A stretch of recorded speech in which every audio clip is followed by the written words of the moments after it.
Hello friends, this is Poonam and welcome to Subira study points.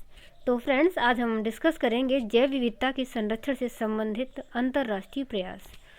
मतलब कि जैव विविधता के संरक्षण के लिए कुछ अंतर्राष्ट्रीय प्रयास किए गए हैं, कुछ सम्मेलन वगैरह हुए हैं, उनके बारे में आज हम डिस्कस करेंगे। इसके अलावा इसके पिछले वीडियो में हमने जैव विविधता को डिस्कस किया था, तो यदि आपने वो वीडियो नहीं देखा है तो उसे भी देख लें। और उसको देखने के बाद जब आप इसको देखेंगे तो आपको ज़्यादा समझ में आएगा। और लास्ट में हम कुछ क्वेश्चन भी डिस्कस करेंगे, क्योंकि किसी भी टॉपिक को पढ़ने के बाद यदि हम क्वेश्चन कर लेते हैं, क्वेश्चन की प्रैक्टिस कर लेते हैं, तो हमें ये स्पष्ट हो जाता है कि जो हमने टॉपिक पढ़ा है वो हमको कितना समझ में आ चुका है। तो चलिए फ्रेंड्स, शुरू करते हैं। और सबसे पहले बात कर लेते हैं IUCN की। तो इसकी फुल फॉर्म की अगर बात करें तो international union for conservation of nature, ये इसका फुल फॉर्म रहेगा। तो हमें फुल फॉर्म भी याद रखनी है, तो अच्छे से इस फुल फॉर्म को याद कर लेंगे। इसके अलावा जो इसका गठन हुआ था, ये हुआ था 1948 को, और इसका जो हेड क्वार्टर है वो है स्विट्ज़रलैंड ग्लैंड में। तो ये कुछ मेन पॉइंट हैं जो आपको याद रखने हैं, यानी कि IUCN का आपको फुल फॉर्म याद रखना है, इसका गठन कब हुआ था और इसका हेड क्वार्टर कहाँ पर है, तो ये आप लोग याद रखेंगे। इसके अलावा इसके जो उद्देश्य हैं या इसके जो कार्य हैं उनको भी देख लेते हैं। तो वैश्विक स्तर पर पर्यावरण के प्रति नागरिकों को जागरूक करना, मतलब IUCN के क्या क्या कार्य हैं या क्या उद्देश्य हैं इसको गठन करने के। तो एक तो पर्यावरण के प्रति नागरिकों को जागरूक करना है, क्योंकि जो पर्यावरण है उसका धीरे धीरे विनाश होता जा रहा है, साथ ही जैव विविधता भी नष्ट हो रही है। तो इन सभी के बारे में जागरूक करना IUCN का उद्देश्य है या कार्य है। जैव विविधता का भी संरक्षण करना है, पारिस्थितिकी तंत्र को मैनेज करना, जलवायु परिवर्तन के प्रति लोगों को जागरूक करना, साथ ही जीव जंतु एवं वनस्पतियों से संबंधित रेड डाटा बुक जारी करना। मतलब IUCN है वो रेड डाटा बुक एक जारी करता है जिसपे जीव जंतुओं और वनस्पतियों का वर्गीकरण रहता है, यानी कि वह जीव जंतु और वनस्पतियों के बारे में बताता है। कुछ जीव जंतु जो विलुप्त हो रहे हैं या विलुप्त होने के कगार पर हैं या संकटग्रस्त हैं, तो इस तरीके से एक IUCN बुक जारी करता है जो रेड डाटा बुक कहलाती है। तो इसको भी याद रखना है। तो हम रेड डाटा बुक को भी थोड़ा सा समझ लेते हैं। यानी कि रेड डाटा बुक की अगर बात करें तो इसका कलर जो है वो रेड होता है, तो कलर भी याद रखना है। फिलहाल में कलर तो याद ही रहेगा, क्योंकि वो रेड डाटा बुक नाम से ही समझ में आ रहा है, यानी कि इसका जो कलर है वो रेड है। इसके अलावा ये पॉइंट भी याद रखना है कि ये IUCN के द्वारा जारी की जाती है, क्योंकि ये क्वेश्चन बहुत ज़्यादा पूछा जाता है। यानी कि जो रेड डाटा बुक है वो किसके द्वारा जारी होती है, तो ये जारी होती है IUCN के द्वारा।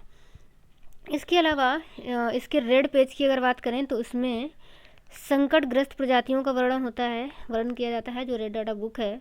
और ग्रीन पेज पर संकट मुक्त प्रजाति, मतलब जो संकट ग्रसित कुछ जीव होते हैं उनके बारे में वर्णन रहता है रेड पेज में, और जो संकट से मुक्त हो चुके प्रजातियां होती हैं उनका वर्णन होता है ग्रीन पेज में।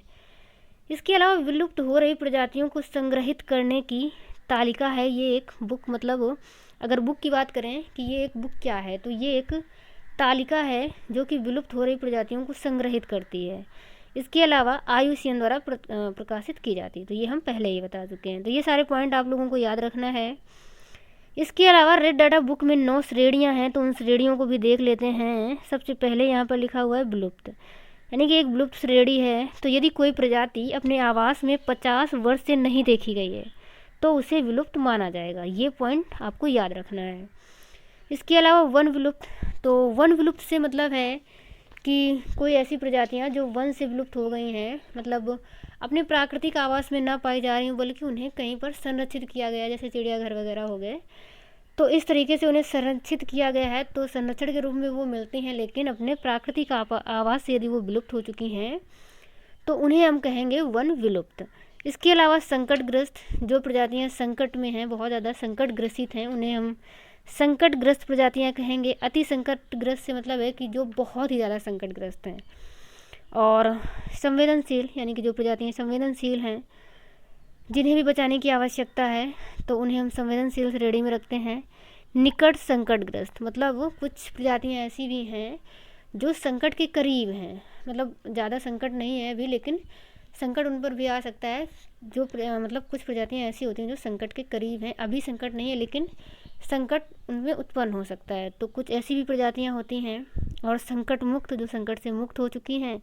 इसके अलावा आंकड़े अपर्याप्त से मतलब है कि कुछ प्रजातियां ऐसी हैं जिनके आंकड़े मतलब पर्याप्त नहीं है, कि उनके बारे में कुछ कहा नहीं जा सकता, पर्याप्त नहीं है पूरी तरीके से, तो उन्हें हम कहेंगे आंकड़े अपर्याप्त हैं। और आंकड़े उपलब्ध नहीं से मतलब है कि कुछ ऐसी प्रजातियां जिनके आंकड़े ही उपलब्ध नहीं हैं। तो ये 9 श्रेणियां हैं। इन 9 श्रेणियों को आपको याद रखना है। इनसे क्वेश्चन ऐसे बन सकता है कि जो रेड डाटा बुक की 9 श्रेणियां हैं वो कौन कौन सी हैं या इनमें से कौन सी नहीं है, तो ये आपको याद रखना है अच्छे से। इसके अलावा आगे हम देख लेते हैं जैव विविधता पर संयुक्त राष्ट्र सम्मेलन, जैव विविधता अभिसमय या फिर कन्वेंशन ऑन बायोलॉजिकल डाइवर्सिटी। तो इसको आपको याद रखना है। जो जैव विविधता पर संयुक्त राष्ट्र सम्मेलन है ये 1992 में हुआ था। और जो हमारा पृथ्वी सम्मेलन या रियो सम्मेलन हुआ था 1992 में रियो डी जेनेरियो शहर में। तो पृथ्वी सम्मेलन को भी आपको याद रखना है कि हमारा पृथ्वी सम्मेलन या रियो सम्मेलन 1992 में हुआ था। तो उस सम्मेलन में ही इस जैव विविधता पर संयुक्त राष्ट्र सम्मेलन की सहमति व्यक्त की गई थी। वहीं पर जब जो रियो सम्मेलन हुआ था वहाँ के ही सदस्य देशों ने इस पर सहमति व्यक्त की थी, इस पर हस्ताक्षर किए थे, जिसे हम जैव विविधता अभिसमय भी कहते हैं। तो ये दोनों ही नाम आपको याद रखने हैं, जैव विविधता पर संयुक्त राष्ट्र सम्मेलन या जैव विविधता अभिसमय। तो यहाँ पर लिखा हुआ है भारत सहित 171 देशों ने पृथ्वी शिखर सम्मेलन में जैव विविधता संधि पर हस्ताक्षर किए थे। मतलब जैव विविधता के लिए जो संधि की गई है इस पर हस्ताक्षर कब हुए थे? 1992 में, और पृथ्वी सम्मेलन के तहत हुए थे। तो ये भी आपको याद रखना है कि जो हमारा जैव विविधता अभिसमय है इसको मतलब इसकी संधि की जो सहमति बनी थी ये कब बनी थी? तो ये बनी थी पृथ्वी सम्मेलन में। इसके अलावा इसको लागू कब किया गया था? तो इसको लागू किया गया था 29 दिसंबर 1993 में, यानी कि सहमति बनी थी 1992 में और लागू हुआ था 29 दिसंबर 1993 में। तो ये डेट आपको अच्छे से याद रखनी है। और इसके अलावा कल हमने एक चीज़ भी बताई थी कि जो हमारा जैव विविधता दिवस है वो वैसे तो 22 मई को मनाया जाता है संयुक्त राष्ट्र के द्वारा, लेकिन जो कुछ देश हैं वो 29 दिसंबर को भी मनाते हैं। तो ये दोनों ही पॉइंट आपको याद रखने हैं, यानी कि नॉर्मली तो हमें 22 मई ही बताना है, लेकिन यदि 22 मई ऑप्शन में नहीं होता है तो फिर 29 दिसंबर भी दिया जाता है, तो इसको भी हमें सही करना होता है। इसके अलावा आगे देख लेते हैं। तो इसमें पहली बार जैव विविधता के सभी पहलुओं पर ध्यान दिया गया था। तो कहने से मतलब ऐसे है कि जो IUCN था उसने भी जैव विविधता पर बात की थी, मतलब जैव विविधता को संरक्षित करने की बात उसमें भी की गई थी, लेकिन उसमें पूरे पर्यावरण को ध्यान में रखा गया था। लेकिन ये जो जैव विविधता अभिसमय है इसमें पहली बार जैव विविधता के सभी पहलुओं पर ध्यान रखा गया था, मतलब ये जैव विविधता से ही रिलेटेड सम्मेलन था। तो इसको भी याद रखना है। इसके अलावा इसके मुख्य 3 उद्देश्य भी हैं। जैव विविधता का संरक्षण करना, जैविक विविधता के घटकों का सतत उपयोग और आनुवंशिक संसाधनों के लाभ पर उचित भागीदारी। तो ये 3 मुख्य लक्ष्य हैं और इन तीनों लक्ष्यों को आपको याद रखना है, उद्देश्य हैं। उसके अलावा आगे देख लेते हैं जैव सुरक्षा समझौता, जिसे कार्टाजेना जैव सुरक्षा प्रोटोकॉल भी कहा जाता है। तो नाम आपको दोनों ही याद रखने हैं, यानी कि जैव सुरक्षा समझौता या कार्टाजेना जैव सुरक्षा प्रोटोकॉल। ये कब मतलब इसका जो टाइम पीरियड है वो कब है? 29 जनवरी 2000। और मतलब इसके जो जैव सुरक्षा समझौता हुआ इसकी बात 29 जनवरी 2000 को की गई थी और ये लागू हुआ था 11 सितंबर 2003 को। तो इसको भी याद रखना है, यानी कि 2000 में बात हुई और 2003 में ये लागू हुआ। तो दोनों ही डेट आपको याद रखनी है, लागू वाली भी और गठन वाली भी, यानी कि इसका जो गठन हुआ था वो 29 जनवरी 2000 को हुआ था। और इसका जो उद्देश्य है, इसका भी उद्देश्य जैव विविधता का संरक्षण ही है। इसके अलावा भारत ने 2001 में इस पर हस्ताक्षर किए थे। तो ये डेट भी याद रखनी है, यानी कि जो कार्टाजेना जैव सुरक्षा प्रोटोकॉल है इसमें भारत ने हस्ताक्षर कब किए थे? तो भारत ने किए थे 2001 में। उसके बाद आगे देख लेते हैं नगोया प्रोटोकॉल, जिसे हम COP10 भी कहते हैं, यानी कि कॉन्फ्रेंस ऑफ पार्टीज, यानी कि जो भी सदस्य देश होते हैं उनका जो सम्मेलन होता है उसे हम कॉन्फ्रेंस ऑफ पार्टीज के नाम से जानते हैं। तो COP10 यानी कि जो नगोया प्रोटोकॉल है इसे हम COP10 के नाम से भी जानते हैं। तो ये भी आपको याद रखना है। इसका जो समय है ये 2010 है और ये हुआ कहाँ था, नगोया शहर, जो कि जापान का एक शहर है, आइची प्रांत। तो ये भी याद रखना है, यानी कि ये जो नगोया सम्मेलन है तो ये एक जापान का एक शहर है। उद्देश्य जैव विविधता का संरक्षण करना, और इसके अलावा आइची लक्ष्य रखे गए थे। तो आइची लक्ष्य मतलब ये 2010 में हुआ था, लेकिन 2020 तक 2 आइची लक्ष्यों को हमें पूरा करना था।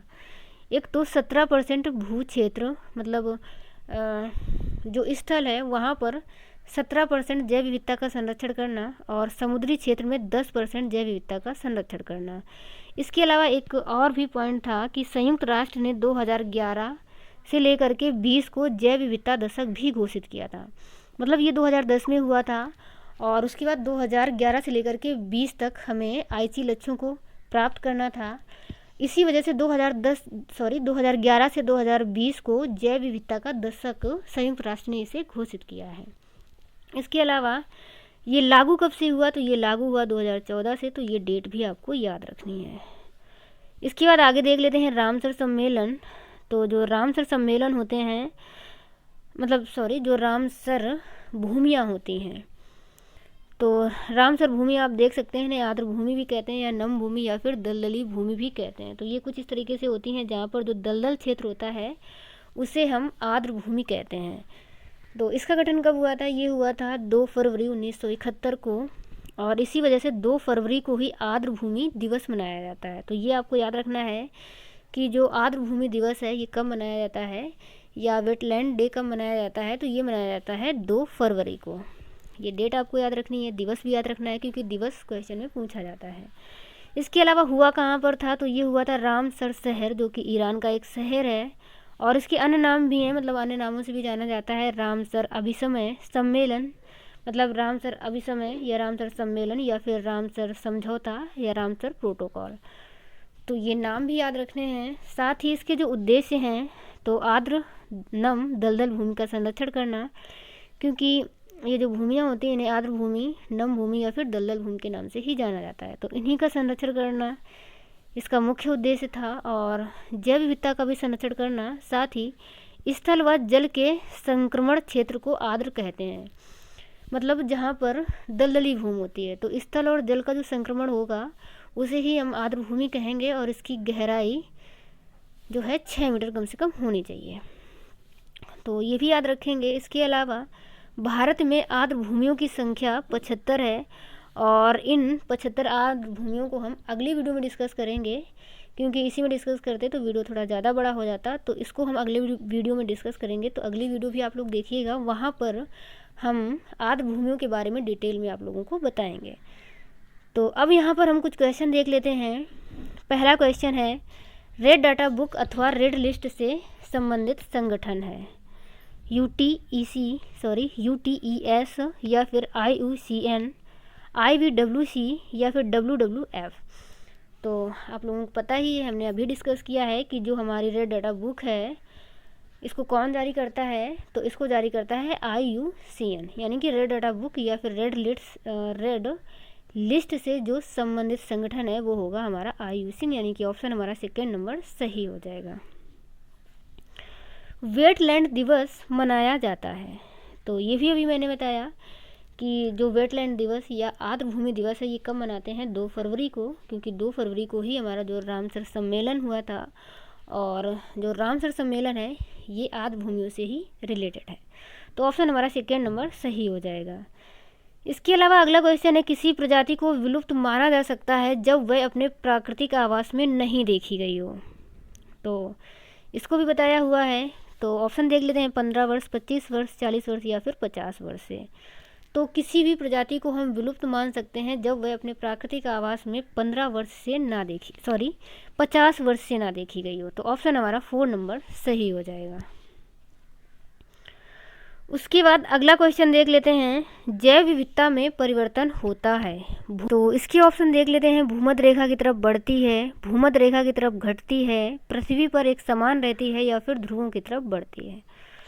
तो जिन्होंने कल वाला वीडियो देखा होगा वो लोग इसका आंसर कर सकते हैं, क्योंकि कल हमने इसको डिस्कस किया था जब हमने जैव विविधता को पढ़ाया था। वहाँ पर हमने बताया था कि जो हमारी पृथ्वी है और पृथ्वी के बीचों बीच हमारी भूमध्य रेखा निकलती है, और भूमध्य रेखा जो बीच में होती है उसके ऊपर कर्क रेखा और नीचे मकर रेखा। तो भूमध्य रेखा के आसपास वाला जो रीजन होता है यहाँ पर उष्णकटिबंधीय क्षेत्र रहता है, यानी कि यहाँ पर तापमान और आर्द्रता की अधिकता होती है, जिस कारण से यहाँ पर जैव विविधता अधिक पाई जाती है। तो इसका जो हमारा आंसर है वो ये सही हो जाएगा कि भूमध्य रेखा की तरफ बढ़ती है, यानी कि जब हम भूमध्य रेखा की तरफ जाएंगे तो जैव विविधता बढ़ेगी। जबकि ये जो ऑप्शन लिखा हुआ है ध्रुवों की तरफ बढ़ती है, तो ध्रुवों की तरफ बढ़ती नहीं है, बल्कि जब हम ध्रुवों की तरफ जैसे जैसे जाते हैं तो वहाँ पर हमें जैव विविधता की कमी पाई जाती है, यानी कि जैव विविधता घटती है। तो ये ऑप्शन गलत है, और एक समान तो रहती ही नहीं है, और भूमध्य रेखा की तरफ घटती नहीं बल्कि बढ़ती है, यानी कि ऑप्शन हमारा पहला वाला सही हो जाएगा। उसके बाद अगला क्वेश्चन है, संयुक्त राष्ट्र संघ ने निम्न में से किसे 2011 और 10 के लिए दशक निर्दिष्ट किया है। मतलब 2011 और 10 को किसे एक दशक के रूप में निर्दिष्ट किया है। प्राकृतिक आपदा दशक, जैव विविधता दशक, या फिर जलवायु परिवर्तन दशक, या पर्यावरण दशक। तो 2011 से 20 तक के लिए किसको निर्दिष्ट किया है? जैव विविधता दशक को। तो ऑप्शन हमारा सेकेंड नंबर सही हो जाएगा। तो चलिए फ्रेंड्स, आज की वीडियो में हम इतना ही रखते हैं, और कल की वीडियो में हम रामसर साइट को डिस्कस करेंगे। तो कल वाला भी वीडियो आप लोग ज़रूर देखिएगा, एंड आगे मिलेंगे अगले वीडियो में। तब तक के लिए bye bye and take care.